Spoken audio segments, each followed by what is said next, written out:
கர்த்தாவே, நீர் ஸ்தோத்திரிக்கப்பட்டவர். உம்முடைய பிரமாணங்களை எனக்குப் போதியும். சங்கீதம் 119 சங்கீதம் 12 வசனம்.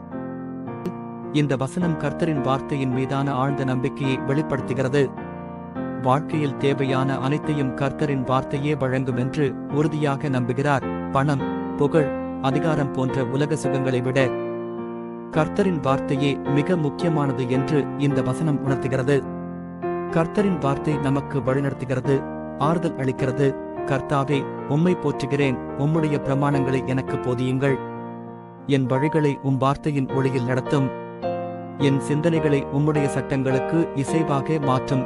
பாவத்தின் வலையில் இருந்து என்னை விடுவித்து உம்முடைய நீதியில் என்னை நடத்தும்.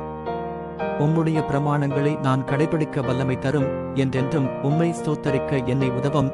இயேசு கிறிஸ்துவின் நாமத்தில் ஜெபிக்கிறோம் எங்கள் நல்ல பிதாவே. ஆமென்.